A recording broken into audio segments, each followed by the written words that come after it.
we doing? There we go.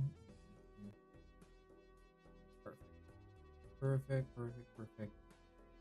Making sure that everything is seen on all platforms and that everybody can see without any issues. Let's go. Okay. Perfect. Let's see. Okay, here. Everything seems to be doing fine. Everything seems to be doing fine in all places. Let's go. Okay. So, how you guys doing? We're gonna be covering a good amount of news. Sans, I think you're already getting ahead of me. What are you, pre-watch? Like, what are you doing? Don't spoil the news. Oh, you like the Blatro music in the background? Yeah, I thought it'd be nice to have something different than the Portal radio music going on. So, but yeah, how you doing? Welcome. Making sure everything's still, just making sure everything is good and we're all fine. And so yeah. So I have the presentation. There's a good amount of things going on that went on this week and like at the end of last week too. Right when I have finished last week's recap, stuff just started happening immediately afterwards, which is going to be very interesting for us to talk about. But yeah. Okay. So let's give it let's see. I'm just a little bit late, just like 5 minutes late, but we're fine. We're here. We're vibing. All right. So I just realized you can't tell. You can't really see Skelly in the back today. Let me just move this a little bit. Look at Skelly over there. He's saying hi. Look at him over there. I assume that's why you've gotten insomnia. Yeah. There's a lot of things that have been happening. And I just got insomnia in general. It just sucks because staying up till late. Oh, is it raining? Yeah, it's raining out. I have a hole in my ceiling, so literally when it starts raining, I just hear the like there's leak in the ceiling. When it starts raining, it just starts falling into a bucket. I don't think you guys can hear it, but if you can, I'm sorry about that. But yeah, no, I've just been busy. I've just been doing stuff. I've been even when I'm not necessarily the one streaming, I'm still participating in other people's stream, which also leads me to be just awake for longer. So yeah. I forgot to say here. Hey, hi Brainrot and hi Alexander. How you doing? So welcome. All right. So let's go ahead and start today with today's news. Let me just get ready to pull that up. Make sure it looks good. Let me just move you up here. There you go. All right. So it's really pouring out because that's leaking real quick. All right, but the mic ain't picking up, so we're good. So we're just gonna continue. So, there's a lot of going on right now. The gaming industry is kind of on fire, as it seems that both Roblox, a giant in the indie space, is starting to see some backlash hitting it. We're also seeing another attempt from what was it? Another attempt from Battlefield. Another attempt from Battlefield to try and get some, what would you call, a battle royale working on. So they released REDSEC and stuff like that. We've also seen some new content relating to EA and relating to Microsoft that is not making people very happy. So there's a lot of things, but within all that, there's some good updates that have been coming out. There's some good news, some nice updates for some games that people really enjoy. So overall, that's kind of what we've been seeing. But let's go ahead and look at the news. So once again, we're seeing a lot of things. REDSEC just got released. We see that Roblox is kind of having some issues, and there even is some YouTube policy updates that we're going to be talking about that may affect how people game, and mostly how people make content regarding gaming. So we're going to start off with first talking about REDSEC. So REDSEC just got released, and it was a release that came. This is like the second time that Battlefield tries to do a battle royale mode. The first time that it tried to do a battle royale mode, it was with Battlefield 5, and the problem was that it was just an extra game mode, and you had to buy the game. You had to pay the full $60 price just to have this extra game mode, which they corrected. And with REDSEC, it's a free game that you can get, and you don't need to have bought Battlefield 6 in order to be able to play REDSEC, which is great for people who don't really want to play or pay for the main game and just want to try out this new Battle Royale format. Now, with the release of REDSEC, Call of Duty seemed to have been getting very, I guess, scared. They seem to have been feeling threatened by the potential success that the Battle Royale Battlefield would have. So they immediately, around the same time as REDSEC got released, they preemptively said, hey guys, look at us, Black Ops 6 is out. Black Ops 6 it's not out, but hey, we have we have a try it out. You can test this game. It's free starting today, around the same time that the Battlefield stuff is going on. No, don't look at the Battlefield stuff. Look at us. You can try out the new Zombies game mode, and you can try out the new multiplayer of Battlefield 6 right now. Please check our game. Focus on our game. We want it to be successful. So they immediately, on launch of the Battle Royale, started having it a free trial for everybody to try out the new Battlefield 6 game that will be coming out now in November. So clearly seemed like they were being a little bit desperate to get all that attention for themselves. But maybe that wasn't necessary. I mean, maybe Battlefield Battle Royale wasn't as big as a threat as they might have originally thought. Because looking at Battlefield Royale, Battlefield Royale, that's actually a pretty nice name. Looking at the Battle Royale Battlefield REDSEC, we can see that on launch, it hasn't been doing as good as people anticipated. So basically, when it launched, we saw that it reached a peak of 555 concurrent players when its average for the game is roughly 320 to 4,000 concurrent players. So that means that it only really introduced 100,000 players, like new players, into the mix, which is, worrying, considering they wanted the same type of success that Warzone got, where Warzone is its own kind of entity right now and people really love playing it.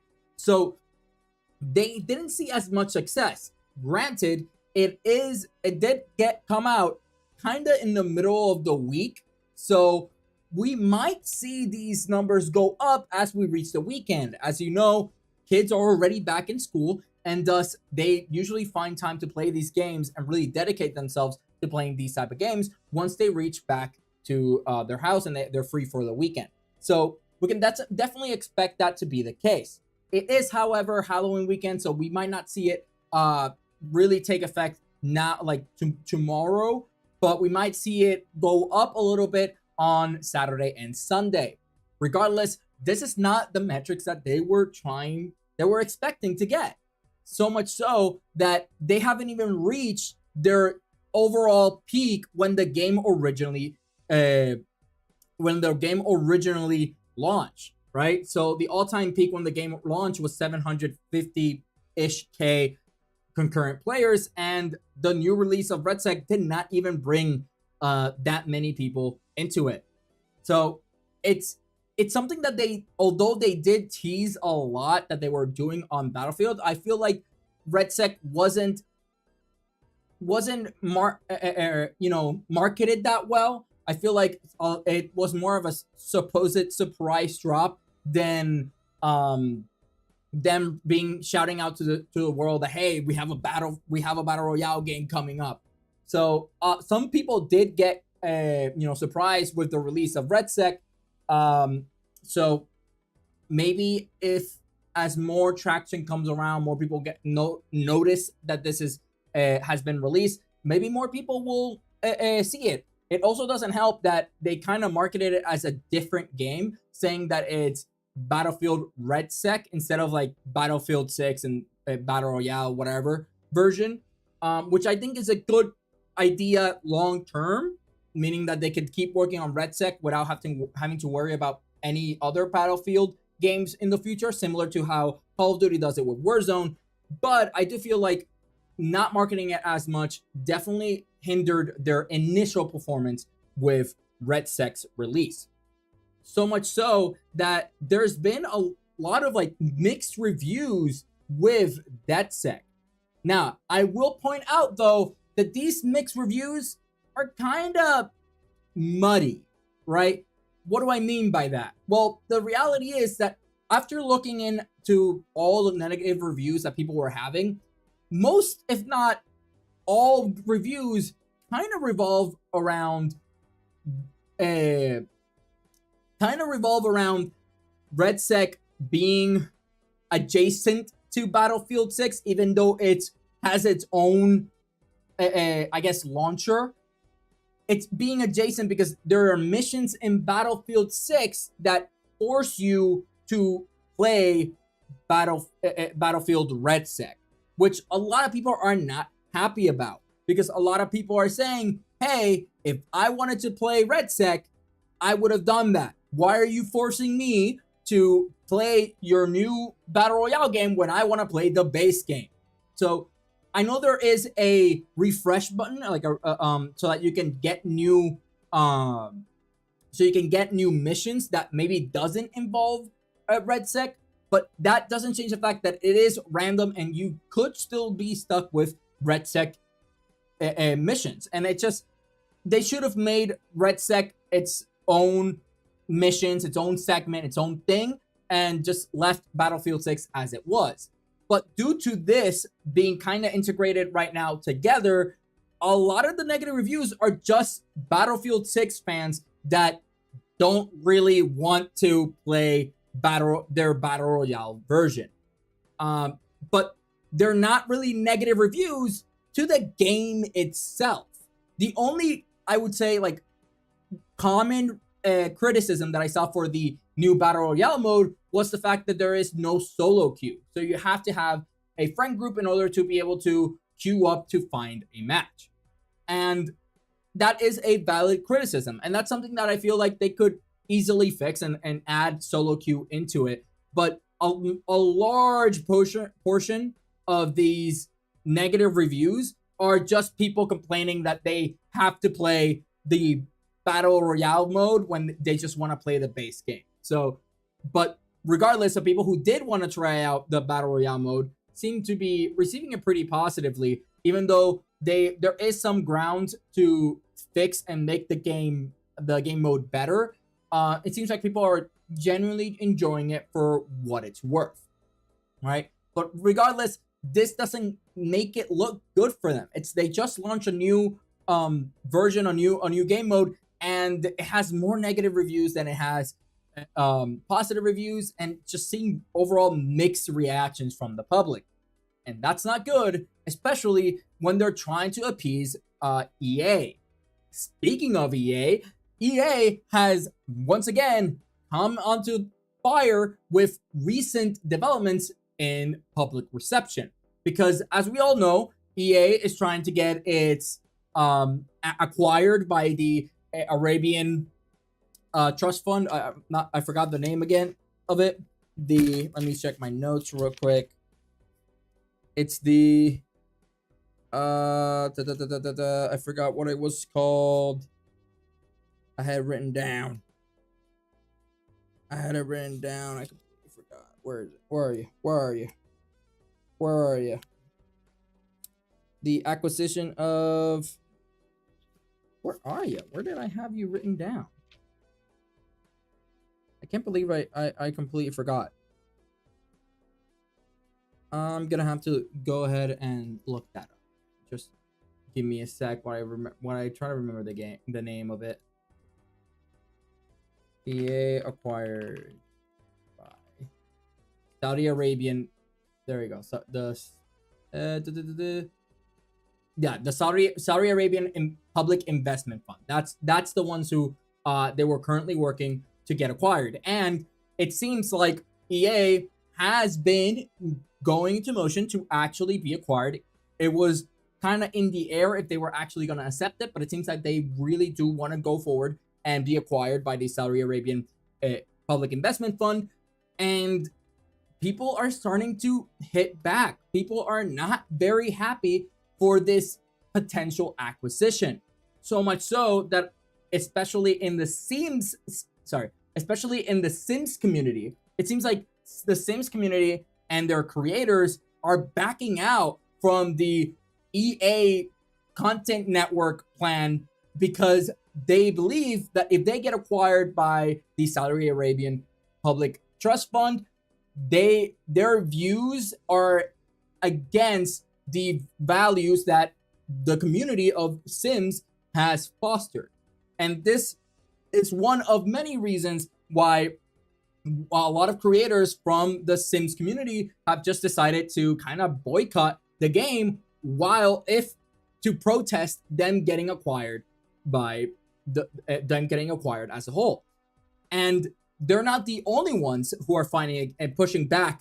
They're not the only ones who are pushing back against the Saudi Arabian acquisition, as we are now seeing the communication we're now seeing the communication workers of America also intervening and trying to get the FDA and the FTC to scrutinize that EA buyout, saying that this will, if they get bought out, it'll cause a lot of issues within not just the layoffs and potential job losses that will happen with the acquisition. They also are calling it a security risk to America as a nation, stating that having a major player in the gaming space being acquired by a foreign government is something to be worried about, especially when a lot of EA's games and public that play it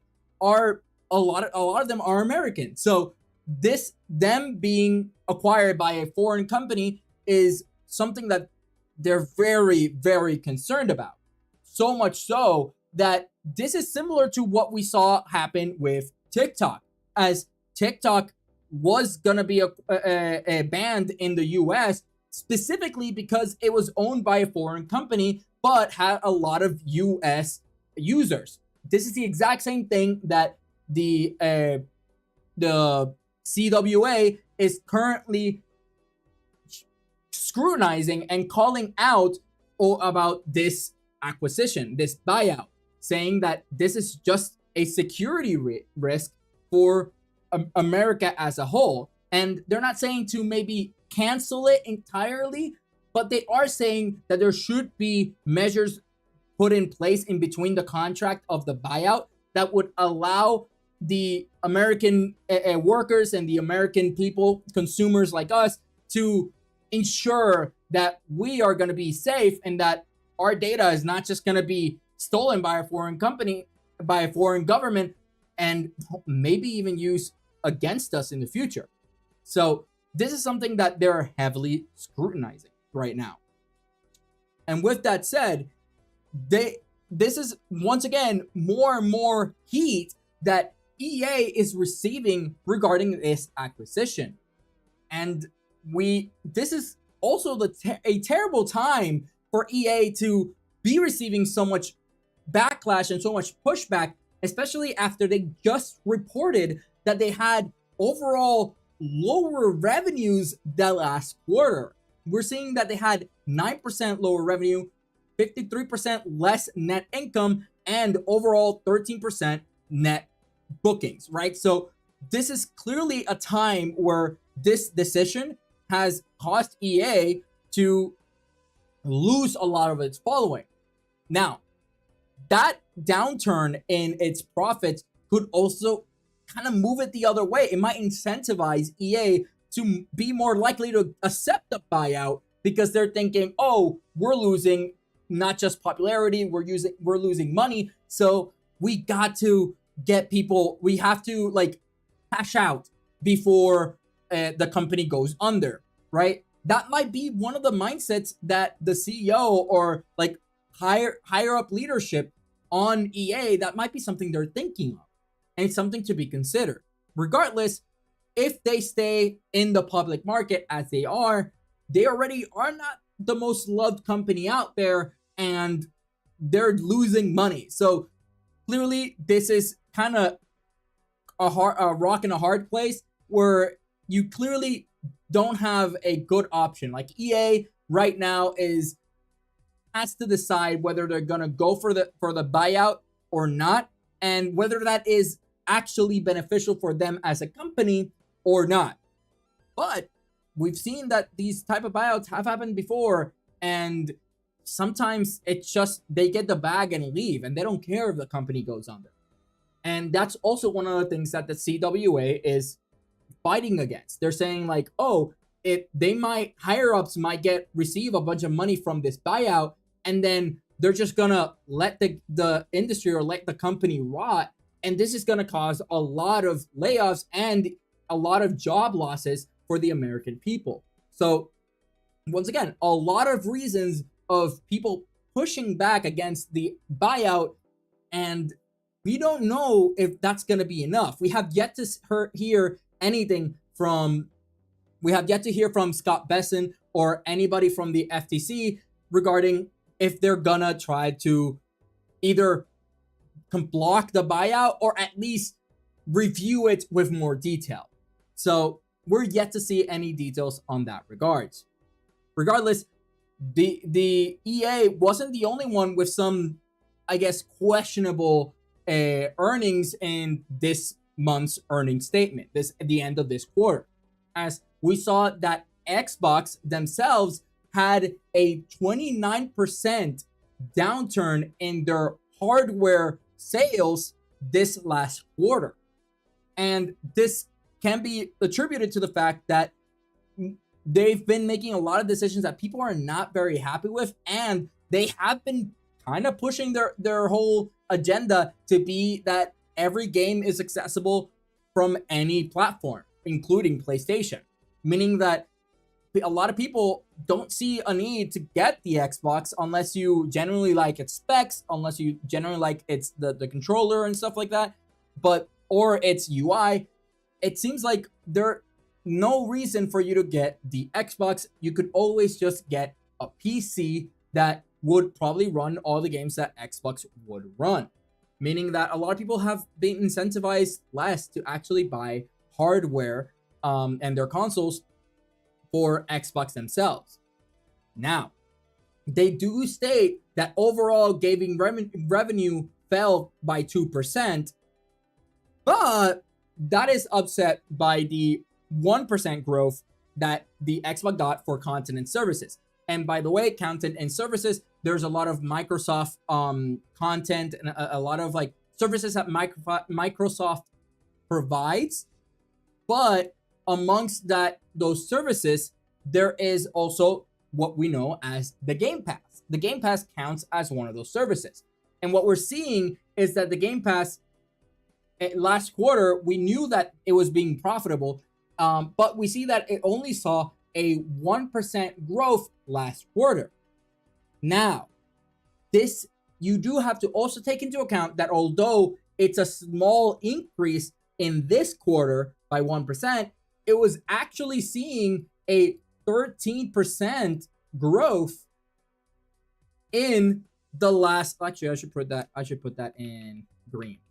It was actually seeing 13% growth the quarter before that. So this is just a 1% increase to the already existing 13% increase that we saw before, right? So not at all doing bad. It just seems like their growth is maybe stagnating. Now, this is also sales and money they gained before they made the announcement of, or before they made the change of making Game Pass $30 and increasing it by 50%. So this value might go higher in the next quarter because of Game Pass being just more expensive. Here we see the 30% almost of hardware that dropped, that people weren't buying. And we can also see that the gross gaming revenue did decrease by 2%, mostly because of the hardware not being bought. That's kind of what affected this number in its majority.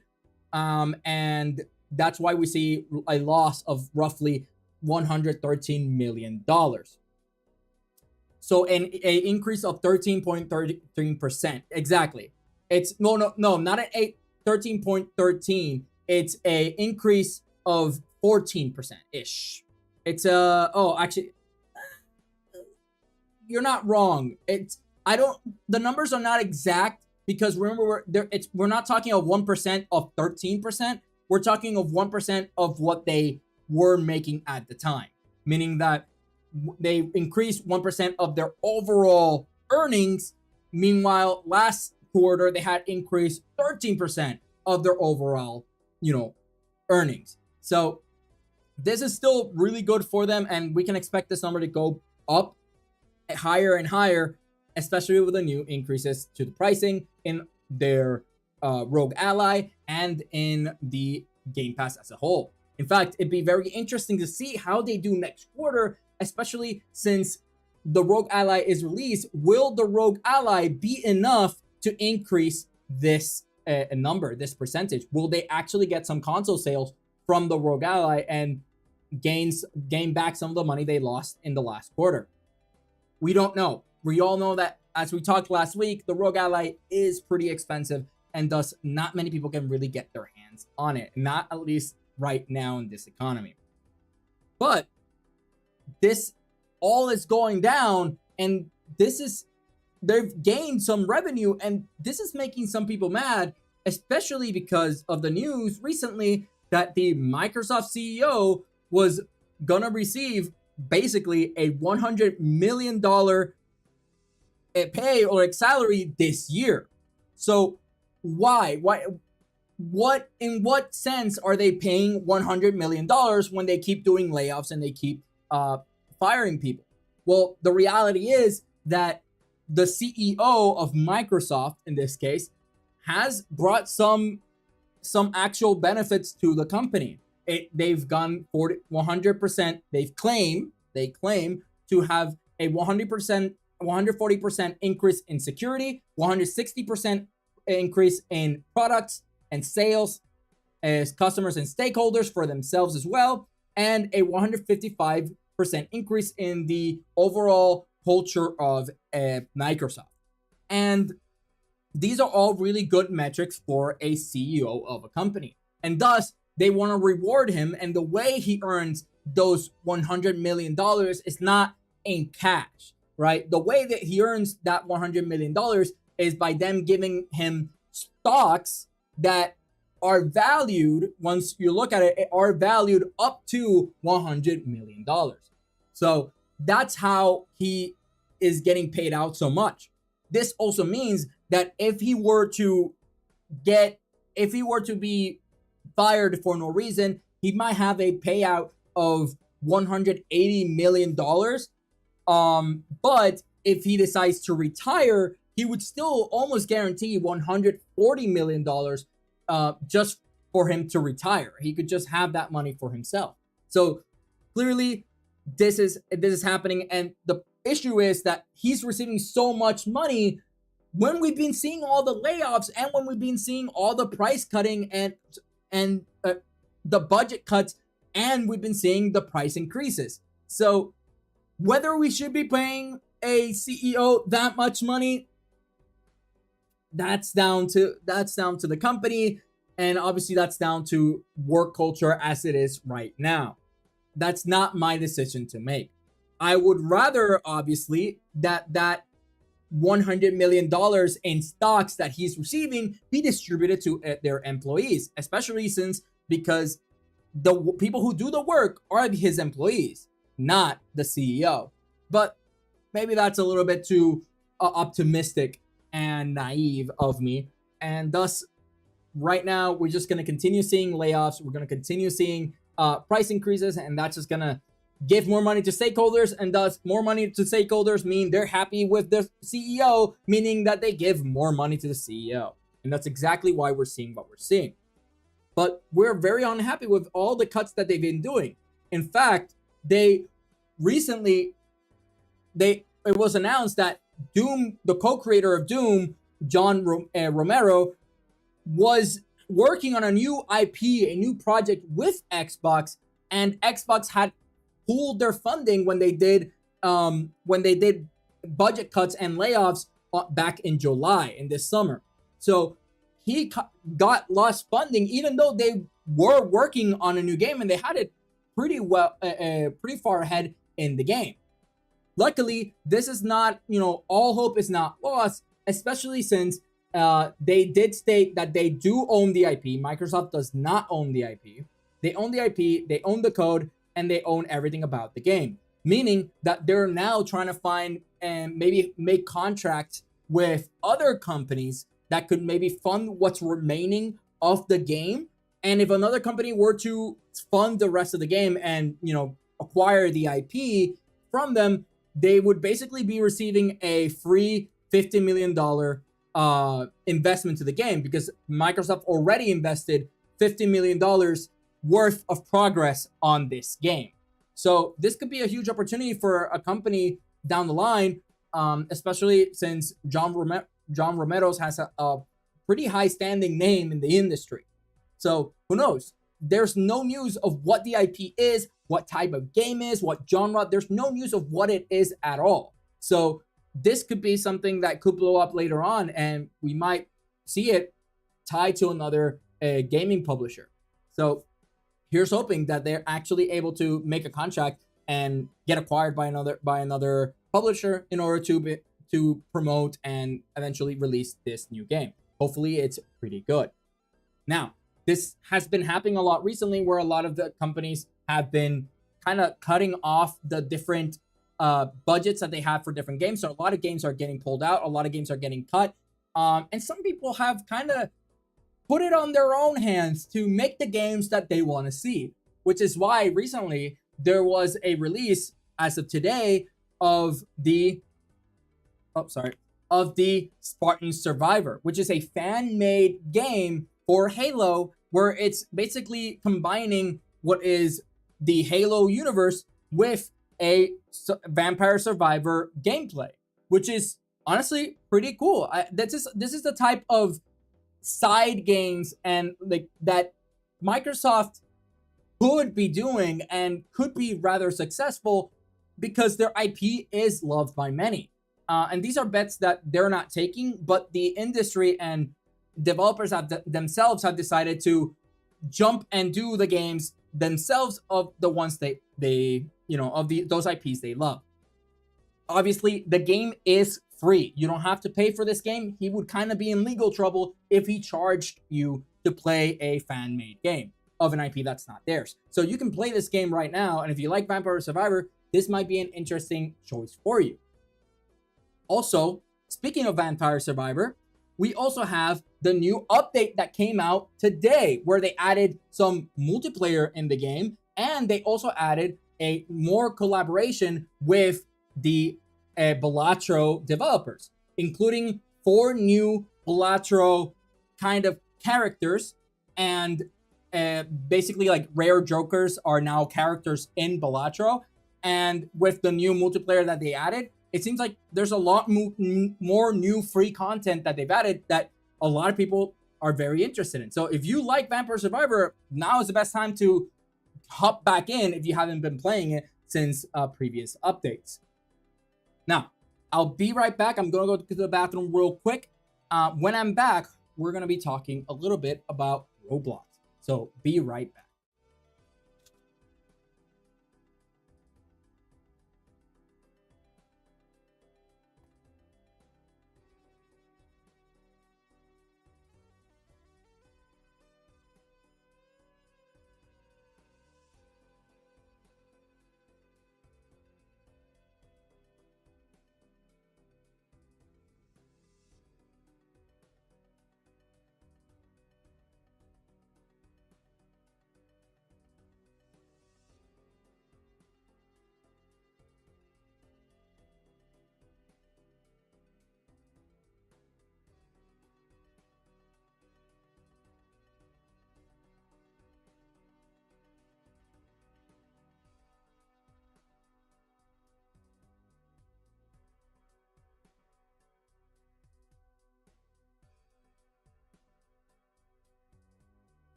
There you go. I'm back.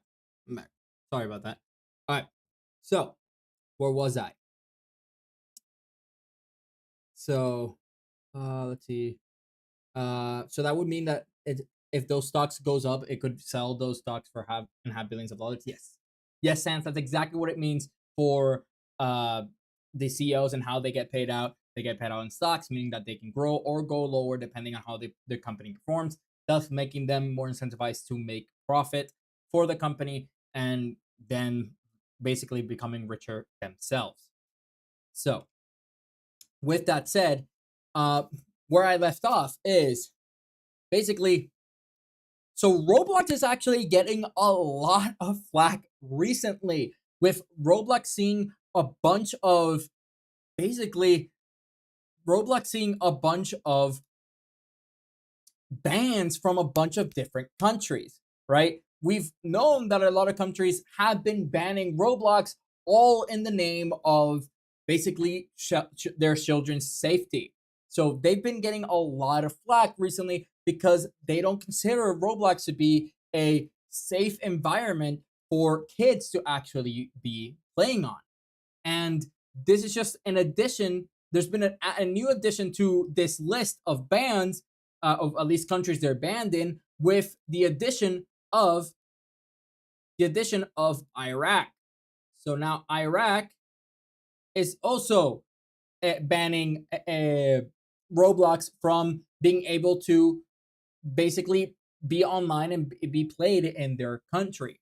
Now, in this list, that we have countries like China, we have Jordan, we have Quebec, we have Guatemala, we have North Korea.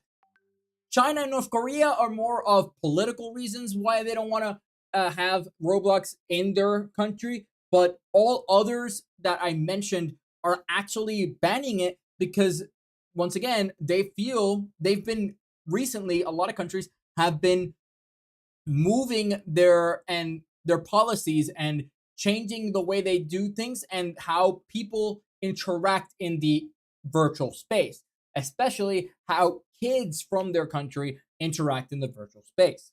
Now, the fact of the matter is that Roblox, this is not new for them. They've been getting a lot of fire recently of this, and it just continues to ramp up as more and more countries keep banning it. So much so that we have a couple of different states that have been ensuing some lawsuits. China has exclusive version of Roblox. Yes, so China's not the only one. Vietnam also has Roblox, but it's their own version of Roblox.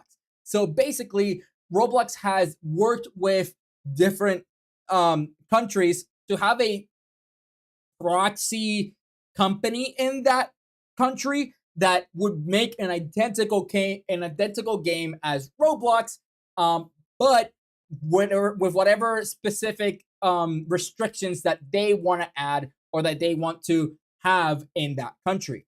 But the fact of the matter is that they are adjacent to Roblox. Thus, Roblox does see a lot of the revenue that those companies, those proxy companies, have. So it's a way for them to kind of bypass the law in those countries and still exist while it not being necessarily Roblox itself existing. So it's kind of muddy waters. It's kind of, kind of skeptical. I'm a little bit skeptical on how that works. It feels like they're avoiding the law, but it seems to have worked in those countries, and they have their own versions going for those countries. So that be China and Vietnam, at least that I know of, have their own version.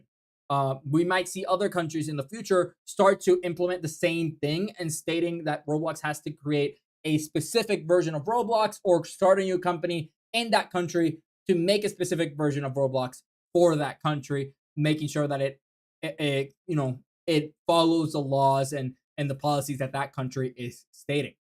Regardless, once again, this issue is not just happening in other countries. It might not be banned in the US, but there are a lot of lawsuits and investigations going on Roblox for the same reason in a couple of different states. Those states being Kentucky, Louisiana, Florida, and Oklahoma.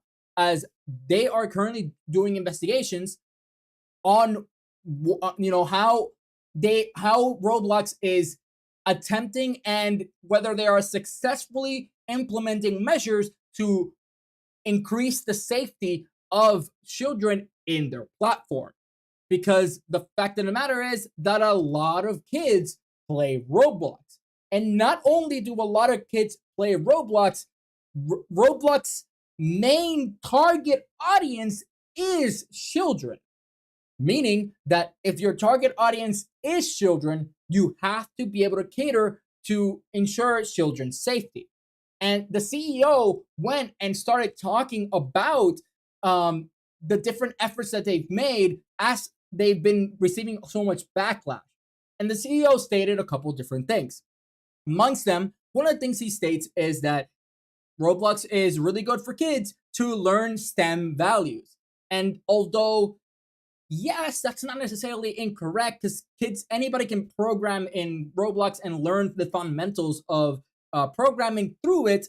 You can learn a couple of things from STEM. It doesn't change the fact that although they're trying to say it's a good influence, it might not be, because it doesn't address the major issue, which is the fact that since Roblox is a sandbox, and as a sandbox, it gives people the liberty to be able to be creative and create whatever they want. They could make things that are not, they're not apt for kids. Now, the CEO did try to combat this and say, well, actually, we have a bunch of policies that are against kids sharing private information. You cannot share images in Roblox. So there's a lot of things that we're doing to ensure that it's for kids. And first things first, policies. Kids don't give a about policies. Okay, kids don't care about policies at all. They don't read that. They don't care. They're just gonna keep doing whatever they can in the game, even if it doesn't follow their said policies. Second, even if you were to try to ask those policies, review every single thing that's created in the game to make sure it adheres to that policy, the fact of the matter is that there are hundreds of thousands, there's 100,000 like content being created, different types of content being created in Roblox almost daily, right? So it'd be really hard, borderline impossible, to actually be able to review every single submission, every single creation that any individual user posts on the platform and not let anything, slip through the cracks, right? Because sure, they do have some filters in place, and that's one of the things that the CEO mentioned is all the filters they have in place to make sure that everything is kid friendly, but you can bypass those filters pretty easily. For example, map creation.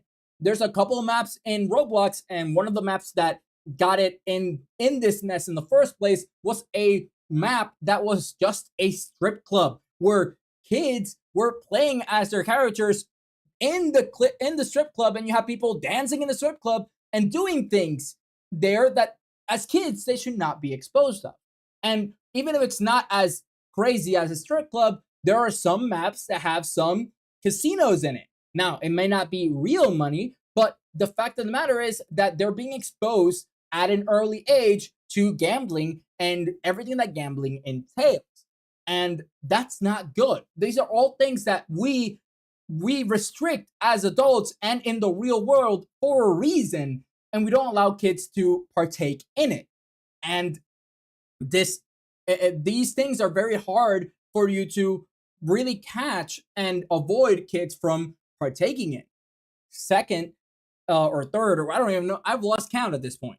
The CEO also mentioned that they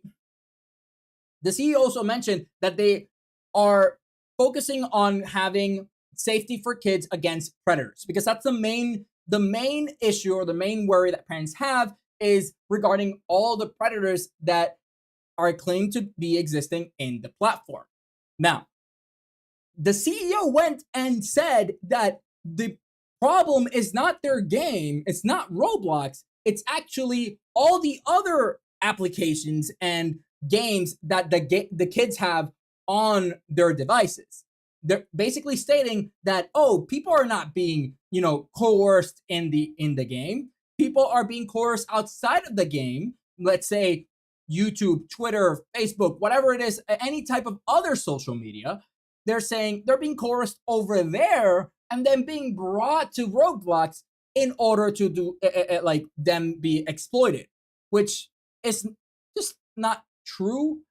The fact of the matter is that even though you have policies so that people can't say their private information, you have voice chat, meaning that through voice chat, you can just coerce a kid to give you those other apps, like your Discord, give you your Facebook, give you all of this information to them, and then they can use that to make you a potential target.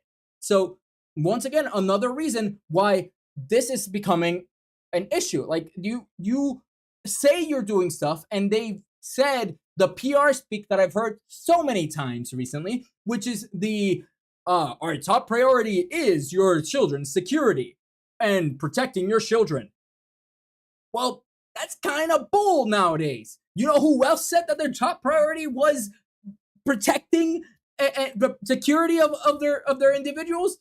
Twitch. And we saw what happened recently on TwitchCon. And I'm not going to open that can of worms because that's content creation, not necessarily related to video games. But the fact of the matter is that we've been seeing so many fuck ups in recent months and recent years, and they always state the same thing. Our people's security is our top priority, right? Like, we all know that this is just all talk, right? Legal talk or whatever you want to call it. But the reality is your main objective is to make money, not to keep people protected, right? So you will do what a lot of companies do, which is kind of shove it under the rug until it becomes a problem. And now it's blowing up in Roblox's face, where they have to make a lot of changes to their platform and adhere to a lot of things and seeing the consequences because they were shoving it under the rug for so long. Now, it's not easy, right? Once again, when you have the possibility of creating anything as a sandbox game, then anything can and will be created. And it doesn't matter how many filters you put in. You could have a dildo sword, right? And just call it a sword of something. And in reality, it's just a dildo in the game, right? And that's not good, right? You don't want kids exposed to that kind of stuff. Kids being exposed to adult content doesn't just stop in pornography. It goes on to gambling. It goes on to violence. It goes on to so many different things. And if you can't regulate or be more strict with what is and is not created in your platform, then people will consider you a not safe space for children. In fact, another thing that they claimed is that they're using AI to use the face cam of your phone to detect the age of whoever's using and playing the game. And this is supposed to be a really revolutionary thing that they are saying that proves that we are keeping your children, safe. Well, the reality is, first off, I don't like the idea of AI and them using my camera to scan it and all that kind of stuff. That's something that a lot of people and a lot of parents would not be very happy about. Second, Roblox is played by all ages. So what are you gonna do? Ban somebody if they look above 21 or something and they're in the game? Are you just gonna ban them? Second, if it's a kid, you are kind of, you're scanning a kid's face, right, to determine their age. But you can play Roblox in other places that's not your phone. You play Roblox on your PC, and not everybody has a webcam. you can play Roblox on your different consoles, and not all consoles have a webcam, especially since we no longer have the Kinect like we used to. Even Switch, like we don't have a lot of these consoles that like cameras on consoles. So how would you be able to determine then, right? Kids are too easily exposed to problems, and the solution is not something they want to hear. The solution to Roblox being able to actually become kid friendly is to become similar to that of what web phishing is. So web phishing is it had a mechanic where you couldn't text words, right? You couldn't voice chat. What you could do in that game was use pre-made like words and talk through there, similar to how at some point in the beginning Penguin Club Penguin had that in the beginning, and then they added chatting features. But overall, that's how you prevent it. Don't allow older and potential predators being able to communicate directly to the kids. How will they be able to communicate? Easy. Discord.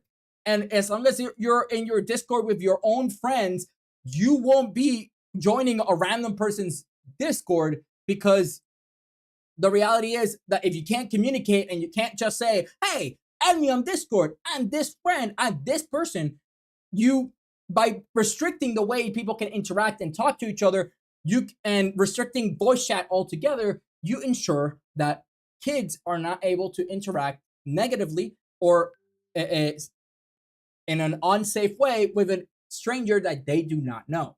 If they have to use their own voice chat apps, in other words, Discord, to talk to their friends, then it ensures that you're first playing with your friends, and it also ensures that you can play whatever game you want to play in Roblox. Now, that once again, this only solves the problem, the potential problem of a predator or somebody trying to somebody that wants to do harm to your children. It still doesn't change the fact that it doesn't restrict a lot of the things that kids could be exposed to in the app. And we haven't even talked about how the many mini games and game modes that are created in Roblox are done in such a way that they are predatory to get as much money from your kids, right? So they just go take your mom and dad's credit card and then buy something in their Roblox game. And doing this, it also incentivizes your kid and puts them in a bad state where they're just wasting money or maybe even gambling their money in something that they wouldn't have otherwise if things weren't as predatory for them to spend their money. So clearly, there's a lot of changes that Roblox has to do if they want to stay kid friendly. Because if it weren't targeted towards kids, we wouldn't be seeing these problems. Gmod is a sandbox game, and Gmod doesn't get as much flack because Gmod is not meant for kids. It's not targeted towards kids.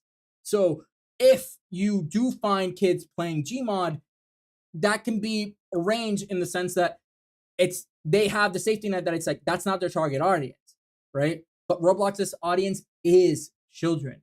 So as long as you're going to do that, you have to be as strict and honestly as good as how Nintendo does their PR, because Nintendo, a lot of their games are for kids and they're very explicit on that fact, meaning that you barely ever see Mario or Sonic or even you barely ever see Zelda saying the word fuck. You don't see it saying any slur. You don't see it murdering anything. We're not going to consider jumping on turtles to be murder. So you don't see them doing graphic adult stuff in their games. And in fact, they sue people and they file claims against people who make drawings or make content with their characters doing stuff that is not good for kids to view. And that's what Roblox has to do. And accept that they will lose money by being that strict, and they might even lose some of their target audience. And that being that fact that although they do cater for kids, they do want some adults to be playing the game. So as long as you have that, you just can't cater for kids. You either stop saying it's a kids game or you start restricting it like a kids game. PETA Games says otherwise. Yep. Regardless, that's currently the state of Roblox. It seems like they're also a rock and a hard place where they have to make some really heavy decisions if they want to actually be able to win the lawsuits that they're seeing against all these states. And if they lose, you might be seeing Roblox itself being banned in the US as well. Not only this, but Roblox has been fighting, stating that they are a US company. They're stating, we're innovating on the economy. We're fully US. We innovate on AI here in America. We innovate on gaming industry here in America. But that doesn't change the fact that the problem is not how you are doing as a company. The problem is that you are not doing enough to keep children safe as a game targeted towards children. And VPNs are a thing. You're completely right. VPNs are a thing, so people can still access these games. So it's a hard line to cross, and we'll see how they react and how they're able to kind of save their own butt regarding whether they're gonna get either sued, banned in the US, or banned in even more countries. Now, with Roblox out of the way, we also have some controversial updates in policies that YouTube has been pushing out. So they recently made a policy change that should be taking effect sometime in November. I think it's like November 15, 16, sometime around then. And this new policy starts being very much restrictive and being way more, I guess, hankering down on video games, specifically video game violence and gambling. So with their new with their new policy change, what they say they're going to start checking is what they consider graphic content, gaming content. Within this, they consider graphic gaming content anything that be, for example, gambling. If you're using a casino, if you're showing videos of roulette, if you're showing videos of you playing slots or you gambling your money, all of this was already restricted, but it's going to be a little bit more restricted nowadays. But not only that, they're now extending that to video games, sources of like potential gambling. What do I mean by that? Remember how Counter-Strike currently has their skin economy? Well, YouTube is now making it so that anything that could be exchanged for money or has any monetary value in game that you can get could also be considered adult content. So once again, CSGO, with all the content of them doing loot boxes openings and then selling those weapon skins and all that kind of stuff, that will now be restricted by YouTube, and it won't be taken down. It'll just get restricted to 18 and up, right? Now, they're also going to be doing harder checks on video game violence, seeing as whether the violence includes, I think I have it somewhere around here, whether the violence includes realistic human characters, right? So if you see a realistic human character, or you see a depiction of somebody, innocent person, right, an innocent civilian getting attacked or being suffering on screen, and they look human-like, those things are now going to be flagged by YouTube, and thus going to be restricted to a 18 and up audience, which is terrible, because that means that games like GTA 6 are going to be affected. Games like Call of Duty or even horror games that we love to see online might be getting restricted as well. So who knows how something like Resident Evil is gonna do on YouTube. Overall, just we don't know how strict they're gonna be, and they're gonna be taking a bunch of different things into account. They say here that they're gonna be taking into account duration. How long is that violence happening on screen? They're also taking it in the prominence, which is just how close, how noticeable does it take the entire screen? That violence takes the entire screen. Like, is it super graphic? That kind of stuff is also going to be taken into account. That's another game that will be affected by this is Mortal Kombat. Now, this changes matter, right? Why does it matter so much? Well, the reality is that in the gaming industry, the games that succeed and do really well are those that can be made content of and thus can be promoted online. More people learn about it. And as long as it's in your feed, you're more likely to engage with that game, right? One of the many reasons that people stated that Mortal Kombat 1 did not succeed was because they couldn't make content about it. And since people couldn't post content of Mortal Kombat, then content creators were incentivized to not post content online, thus killing its community. And if you kill the community, you kind of diminish the potential success of any franchise. So we might be seeing something similar happen to GTA 6 in the future once it's released.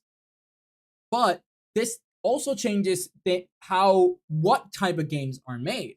For example, one of the biggest things and genres that exist in the horror franchise, in the horror genre, is the mascot horror.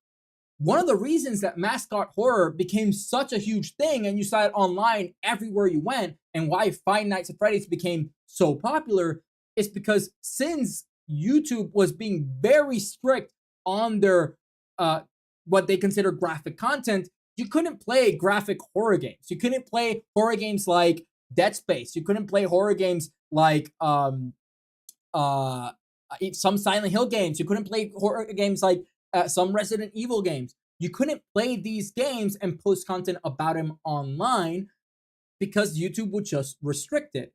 And thus, what could you play? Well, you could play an animatronic giving you a jump scare and killing you, but no violence was being shown on screen. And later on in the franchise, any violence that you would see on screen would be to robots, right? So on YouTube's eyes, that was perfectly fine. So we finally had a horror genre game that people could make content of online.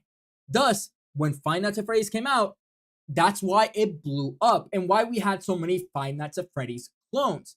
And why now the mascot horror is such a huge thing. Because other than blood and other than you, the character being human, most of the time you don't see any other human characters in the game.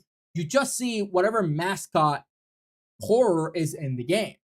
So this shows how much strength YouTube has on the gaming industry and how these policies can change the industry as a whole, because it determines what type of games become popular and what type of games will be made in the future. So where is this going to lead us? What's going to be the next equivalent of the mascot horror or the next equivalent of GTA? We don't know. And we'll see how strict they are going to be once November 16th rolls out. But if you are a content creator that makes any type of content regarding GTA, violence, Call of Duty, anything along those lines, maybe even zombie games, just know that your videos might be striked in the future. And you should start thinking what type of content you would want to shift towards in order to ensure you can continue making content as time goes on. So that is very unfortunate. We should be seeing a lot more games, maybe like Repo, or the Backrooms. Those games don't show any blood, are still horror games, and they don't depict violence. They just, are scary. So we might see a surge, an even greater surge than we already have in those type of games. Speaking of Repo did recently, I don't have a picture for this one, but Repo did recently take out their update, and Repo has been trying. I think it's called the Monsters update. They've been trying to add even more. They try to add even more, I guess, scary elements to the game, trying to make the game a little bit more scary. So they made the monsters look a little bit more creepy. They also lowered the lighting in the game and try to make it the ambience of the game that much more scary. So they're trying to rehaul the game to make it not just fun to play, but also scary and giving that, I guess, Lethal Company ish vibe to it. So that's an update that just came out today that if you like Repo, you should definitely check it out. I know that I'll be checking it out in the future. But with all that said, with all these changes, with everything being on fire, that is all for this week in the news regarding the gaming industry. So if you don't want to lose, if you want to miss out on any more news in the future and you want to stay up to date on anything that's coming out, please make sure to subscribe or to follow me on Twitch so you don't never miss any news. I go live every Thursday at 7 p.m. Eastern Time, where I then talk and recap all the news related to the gaming industry that has happened that week. So I'll see you then. And that concludes basically the YouTube portion of the thing. But yeah, what do you guys think? Once again, there's been a lot of changes, and it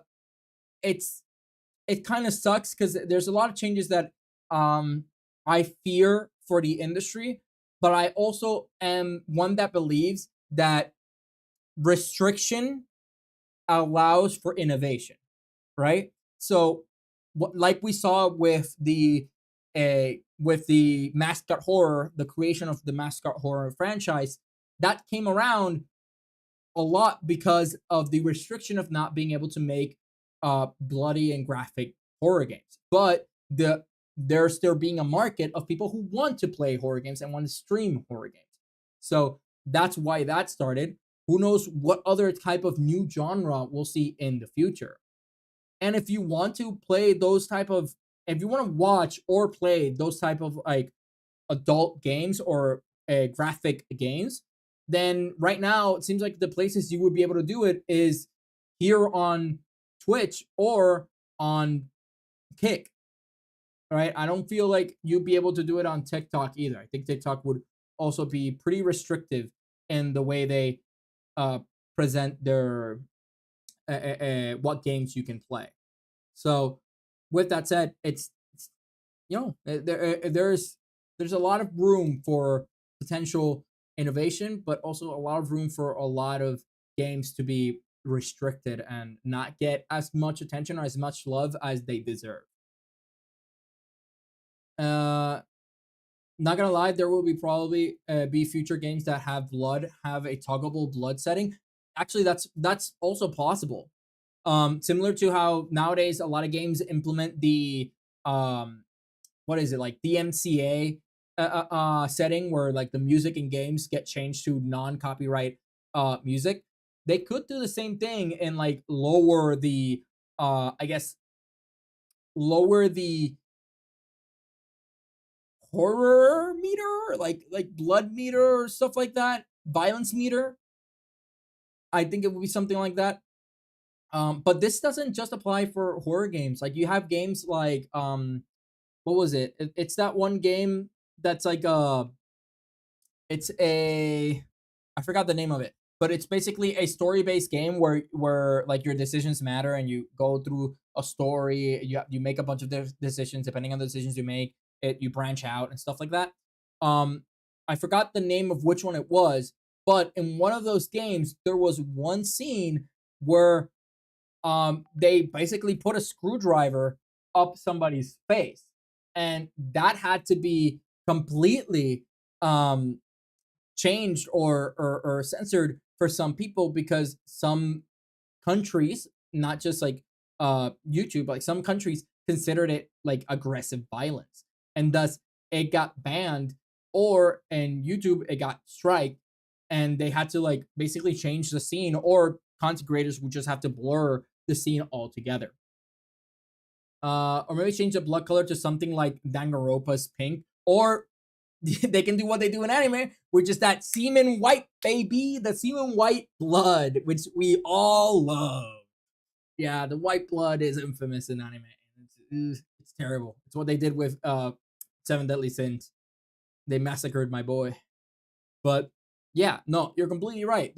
This is why a lot of games have recently you can see a lot of like games that depict something equivalent to blood, but they depict it in, like, for example, they depict it in black goo, right? So if you look at Bendy and the Ink Factory, the black goo is supposed to be their blood, right? So that's also one way they worked around showing blood or representing blood in the game. But that one is also a mascot horror.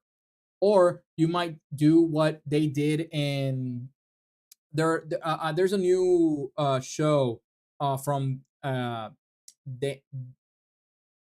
Terrace. If I think I made the name right. I think I said it right. Dana Terrace, which is the new it's the guards of the Knights of something, Guinevere. Knights of Guinevere. I think I got it. Knights of Guinevere. Well, the blood, even though there's normal humans and they have blood, normal blood, there also is a lot of elements of using blue blood in the show, which allows them to be able to present the game or the show in this case to a more varied audience. But yeah, people will find workarounds. There's a bunch of different ways to do it. It's just a matter of how restrictive will YouTube be? How will game developers cater to these things? And also, what type of changes will we see? Because you mentioned right now, you mentioned Indo, right?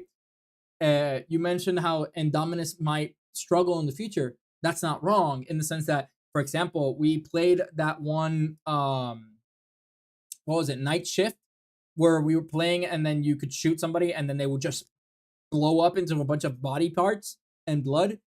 That would not go well. Right now it's fine on YouTube, but I wouldn't be surprised if his content gets not strike, because they said they weren't going to strike their content, but they did say that it might get flagged or be restricted in the future because that's considered too gory or too violent to be showing on screen.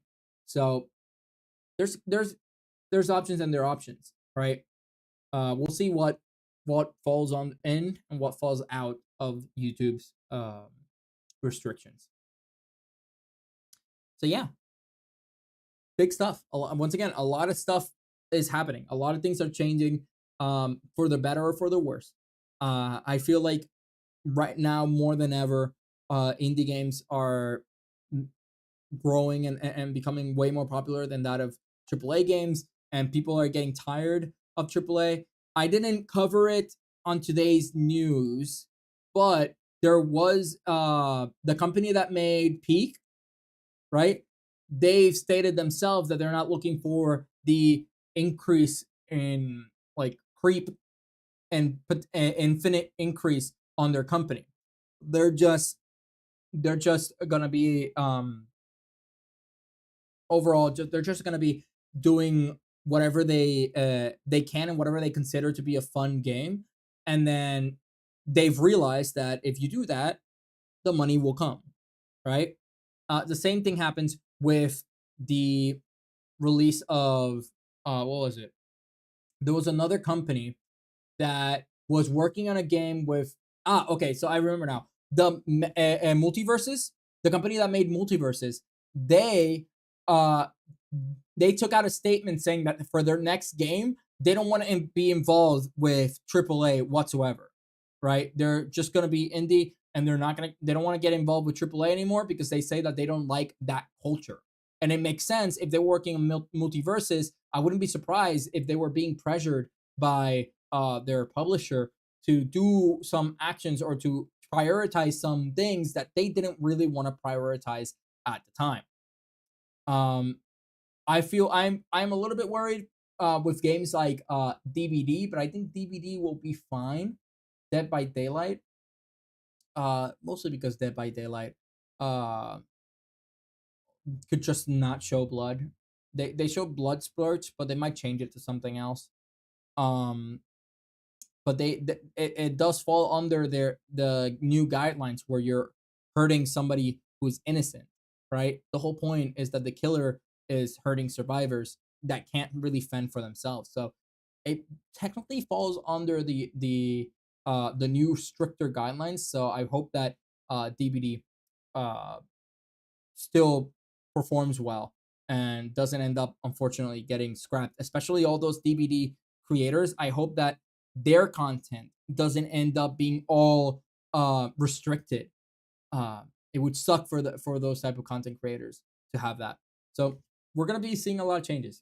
A lot of countries are being more strict with what is shown and what isn't shown. We're starting to move into a more uh, conservative uh, world where we're looking at countries being way more restrictive of things. There's good parts and there's bad parts. One of the things they're being restrictive on is on the implementation and continuous implementation of loot boxes in some countries, which is why, like I mentioned last week, why Valve is changing how their Counter Strike stuff works. It's all slowly turning into 1984. No, go further. It's all turning into the Great Depression. That's what everything is turning back into. Just you missed a couple years, a couple decades, but you're getting the idea.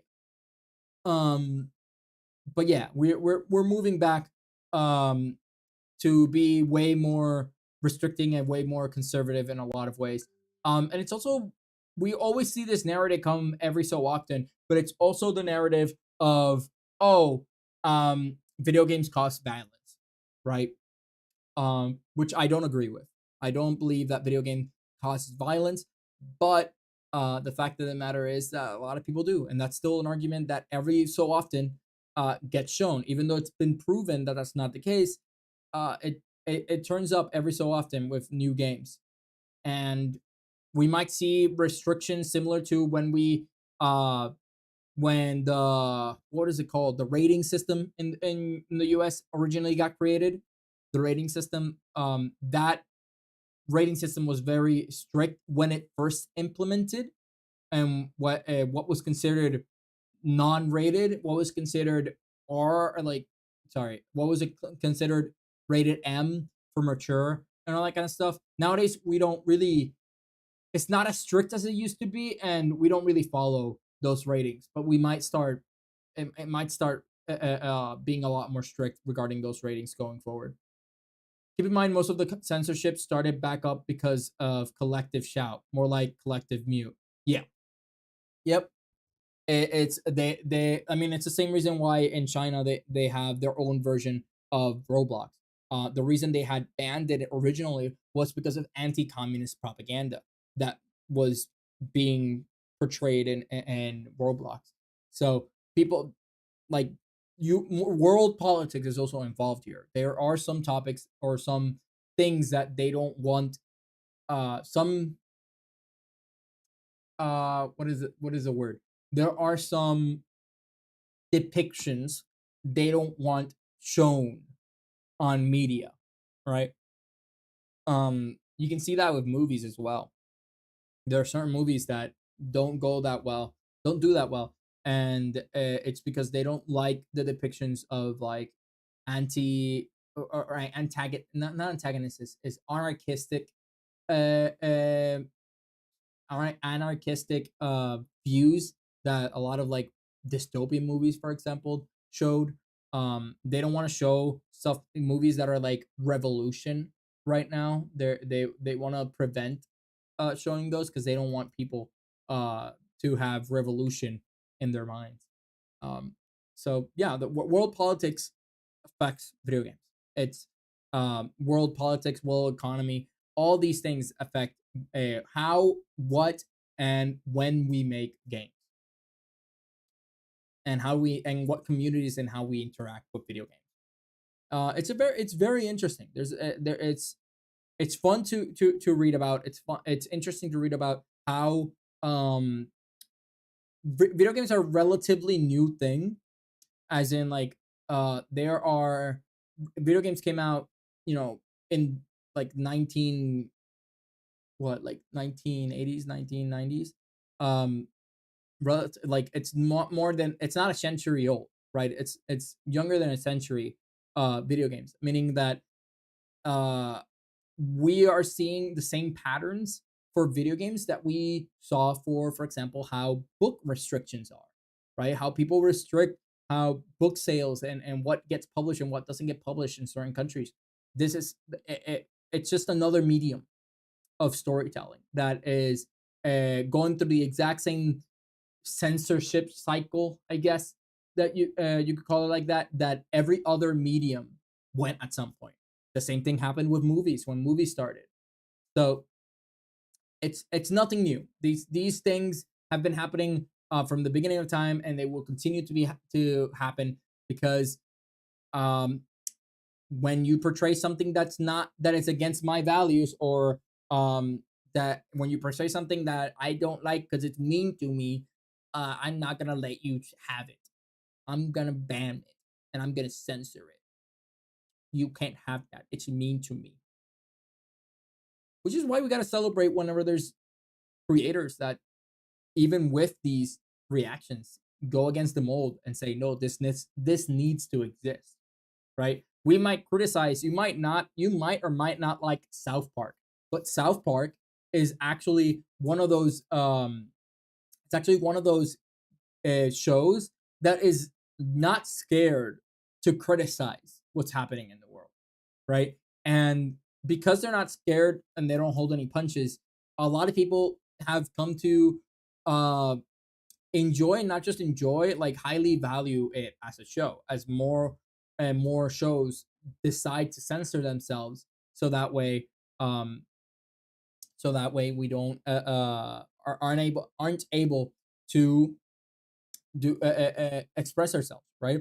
um in video games, one of the reasons, once again, Sims, I had mentioned previously with Sims, how let me put it up. I had mentioned previously with Sims how people were not happy about how it got restricted, and how it had different values than that of what the community holds. Well, an example of that is that already, one of the things that they wanted change for Sims was the fact that they didn't want you to woohoo before marriage. They didn't want you to woohoo unless and you couldn't woohoo of the same sex, right? And if you play Sims, you know what I mean by woohoo. Um, but yeah, they were restricting how you could play the game, in the sense that it didn't align with their views, and we all know that like um Iran, Iraq, and all these countries have a more conservative view of of these type of things, right? Even like LGBTQ, they're very conservative in those sense. So they don't want that to be portrayed in media, or in this case in video games. And this a bunch of people that play Sims are from the LGBTQ community, and them being restricted like this, it hurts. It sucks for them, honestly. And you don't want to be restricted in that way, and you don't want the people who have very conservative views to be controlling what gets made in media, what gets made in video games, what gets made in um, music, and everything, right? Because people's voices are to be heard, and we want uh, all communities should have a space where they can um, partake in. So it sucks that if EA gets acquired, most EA games will be a lot more conservative in a lot of ways. um whether that be like not showing women in the military, right? Or women as in specific roles and stories and stuff like that, right? There's so many ways that this acquisition will change the mindset and will change the way people will make games. EA specifically will make games. Yeah, kind of sucks. Next thing you know, South Park has to censor itself. That'll be the day. If South Park ends up censoring itself, I'd be worried. I'd be very worried.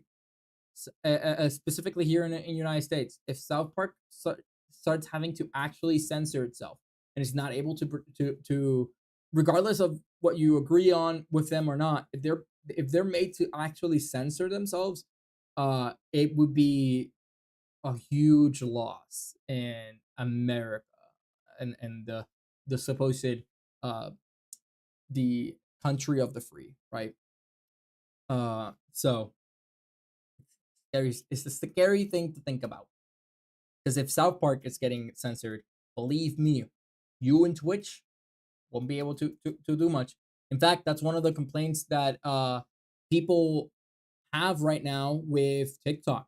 And TikTok, that new they implemented that completely new uh for the United States, like a new I guess censorship or like um what do you call it? A a new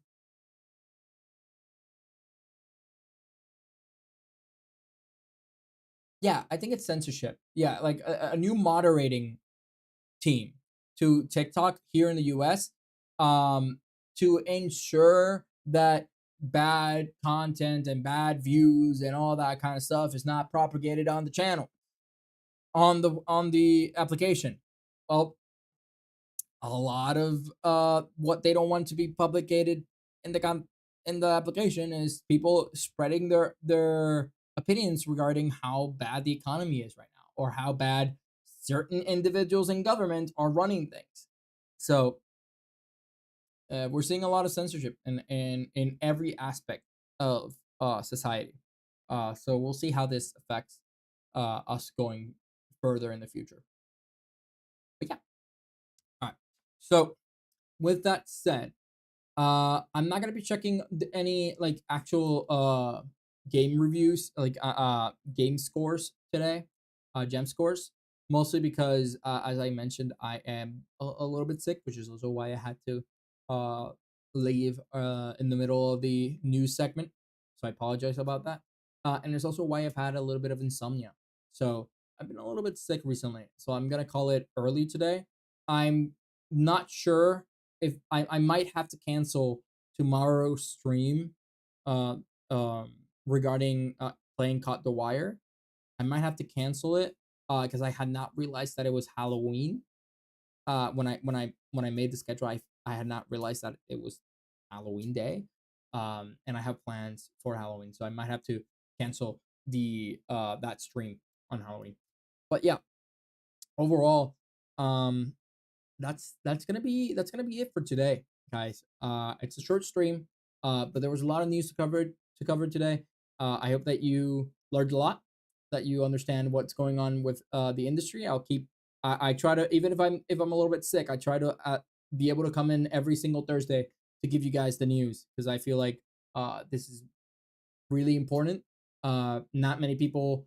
I don't think in Twitch there's that many people who are basically game news. I know that in YouTube there's a lot of people like that, but I don't think there's any people in Twitch that cover gaming news live. Um, which is something I wanna do more, and hopefully in the future I'll be able to like I'm doing with you, Sans. I'll be able to talk to more people as we look at news, and maybe the people will have some news they want to see me react on the fly regarding gaming industry. So or maybe some videos I could react to in the future. So definitely something I want to keep fostering, and I want to make sure that I'm always keeping you guys up to date and become a reliable source for news in the gaming industry. But regardless, I'm gonna cut it here today.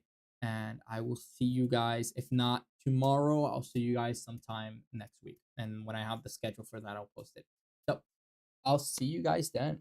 Also, do you like Has Been Hotel? Since I tagged you in the Has Been Hotel post with a shirt, I thought it was funny enough to tag you in it. I didn't get to see it. I haven't seen it yet. I saw you tagged me on it, but I haven't been able to see it yet. And I do like Has Been Hotel. I really like it. I heard that the second season is coming out, or it came out already. I've seen like a lot of clips like about like songs from the new season. So I'm if it hasn't come out, I'm waiting for it to come out to see it, to watch it. I've watched the original Has Been Hotel. I've watched all of Hello Boss. I really enjoy that IP. So definitely I enjoy that show. So yeah.